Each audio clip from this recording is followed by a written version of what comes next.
नमस्कार. सातारा जिल्ह्यातील सर्व नागरिकांना माझं प्रशासनातर्फे आव्हान आहे की ई पीक पाहणी आता जे आपलं नवीन ॲप आलेलं आहे म्हणजे 7/12 संगणकीकरणाचा पुढचा टप्पा ई पीक पाहणी म्हणजे प्रत्येक शेतकऱ्यांनी स्वतःच्या पिकांची नोंद स्वतःच करायची.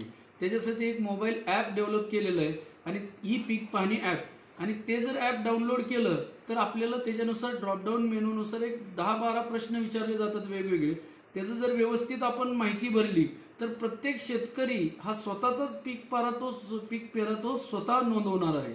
त्याच्यामध्ये ठराविक जिल्हा आहे, तालुका आहे, गाव आहे, पुन्हा खातेदारचं नाव, एक जर पहिलं नाव टाकलं तरी ड्रॉपडाऊनला त्या गावातील त्या नावाची व्यक्ती येते वेगवेगळी. मग ते सिलेक्ट करून आपण त्याचा खाते नंबर निवडायचा, पुन्हा गट नंबर निवडायचा आणि त्याच्यानुसार क्षेत्र निवडायचं. फक्त ह्याच्यामध्ये की क्षेत्र निवडताना हेक्टर आर मध्ये निवडायचे. समजा 80 आर असेल तर 0.80 निवडायचं. नाहीतर जर आपण 80 निवडलं तर ते क्षेत्र जास्त आहे म्हणून ते ऍक्सेप्ट होत नाही. म्हणून ह्या दृष्टीने पुन्हा मग त्याच्यानुसार तुमचं पीक कोणत्या पद्धतीचं आहे, जलव्यवस्थापन कसं आहे, तुम्ही लागवड कधी केलेली आहे, मिश्र पीक आहे का एकल पीक आहे, ह्याच्याप्रमाणे आपण माहिती घेऊन सगळ्यात शेवटी तो पिकाची लागवड कधी केली, ती लागवड कधी केली ही अंदाजे इन्फॉर्मेशन लिहायची. जसं आपण जून जुलैला कोणतीही तारीख टाकली तर त्याच्यानुसार पुढे ते जातं आणि सगळ्यात शेवटी हा आपल्या शेतातील पिकाचा फोटो तो अपलोड करायचा आहे.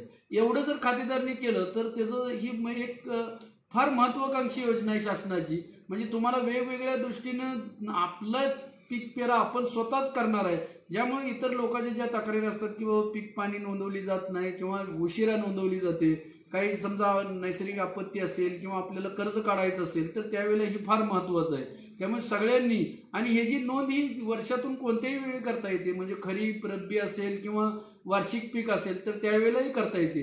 त्यामुळे माझी सगळ्यांना नागरिकांना विनंती आहे की सर्वांनी या ई पीक पेरामध्ये भाग घेऊन त्याची आपली नोंदणी चांगल्या प्रमाणे करावा. आणि 2 ऑक्टोबरला जी शासनाने 7/12 वाटप करायचं ठरवलंय त्याला लगेच इफेक्ट येणार आहे आपण ई पीक पाणी केलेलं. त्यामुळे ते आपल्या 7/12ला त्याची नोंद पण अपडेट होईल. त्यामुळे फार साध्या पद्धतीचं हे सॉफ्टवेअर आहे आणि त्याच्यानुसार आपण ते ॲप नुसार त्याची ई पीक पाणी करावी. धन्यवाद.